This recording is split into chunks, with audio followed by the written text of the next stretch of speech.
Hi friends, welcome to my channel. நாம் இன்றைக்கி பாண்டியன் ஸ்டோர்ஸில் இன்றைய எபிசோடை பார்க்கலாம். பழனி வரணுன்னே கடவுள்கிட்ட ப்ரேயர் பண்ணுறாங்க பழனியோட அம்மா. சாமிகிட்டேருந்து ஒரு பூ விழுந்ததும் ரொம்ப சந்தோஷமாக தன்னுடைய மருமகள்கிட்ட போய் பழனி வருவான், மசாலா தோசை ரெடி பண்ணி வைங்கன்னு சொல்கிறாங்க.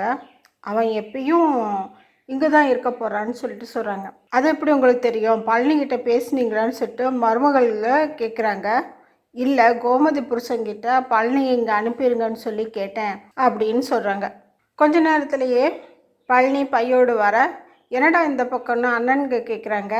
அவன் இனிமேல் இங்கே தான் இருக்க போகிறான்னு சொல்லிட்டு அம்மா சொல்கிறாங்க. அப்படியா, இப்போவாவது உனக்கு புத்தி வந்துச்சே, சரி சாப்பிட்டுட்டு ரெஸ்ட் எடு, உனக்கு ஏற்ற மாதிரி படித்த அழகான பணக்கார பொண்ணாக நாங்கள் பார்க்குறோம். உனக்கு வேணும்னு தோணுச்சுன்னா மில்லு பக்கம் வந்துட்டு போ, அதுவும் விருப்பம்தான். அங்கே மாதிரி காலையிலேருந்து நைட்டு வரைக்கும் பொட்டலம் போட வேண்டான்னு சொல்கிறாங்க. அதை கேட்ட பழனிக்கு ரொம்ப கஷ்டமாக இருந்தாலும் மௌனமாக இருக்கார்.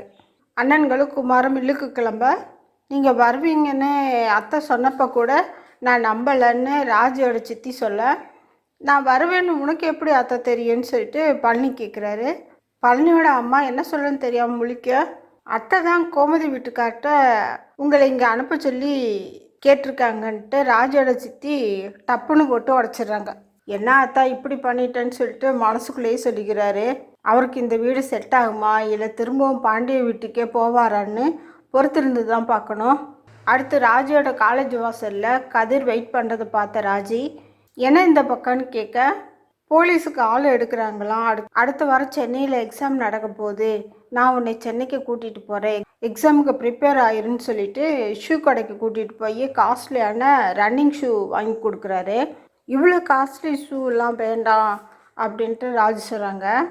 ஏம்மா, ஓசிக்கெல்லாம் வாங்கி தரல, நீ போலீஸ் ஆகி முதல் மாத சம்பளத்தில் வட்டியும் முதலுமா என்கிட்ட கொடுன்னு சொல்ல ராஜியும் ஓகேன்னு சொல்லிடுறாங்க. அடுத்ததாக பழனியும் அவங்க அம்மாவும் உட்காந்து இருக்காங்க. ஏன்ப்பா உனக்கு இந்த வீடு பிடிக்கலையா அப்படின்னு சொல்லி கேட்க, பழனி எதுவுமே சொல்லலை, அமைதியாக இருக்கார். இந்த டைமில் பழனியோட அண்ணனுங்க வந்து பொண்ணுங்க ஃபோட்டோலாம் கொடுத்து எந்த பொண்ணு பிடிச்சிருக்குன்னு சொல்கிறியோ ஒரு மாதத்துலேயே கல்யாணம் பண்ணிடலாம் அப்படின்னு சொல்கிறாங்க. அவங்க அம்மா அப்படிலாம் பண்ண வேணாம், நல்லா பார்த்து விசாரித்து அப்புறமா கல்யாணம் பண்ணால் போதும் அப்படின்னு சொல்லிட்டு அவங்க அம்மா சொல்கிறாங்க. இதுக்கு எதுவுமே பழனி பதிலே சொல்லலை. பொண்ணு ஃபோட்டோவை நல்லா பொறுமையாக பாருன்ட்டு சொல்லிவிட்டு அவங்க அண்ணனுங்க போயிடுறாங்க. பழனி மாடி ஜன்னல்லேருந்து கீழே இருக்கிற தன் அக்காவையே ஏக்கமாக பார்த்துட்ருக்காரு.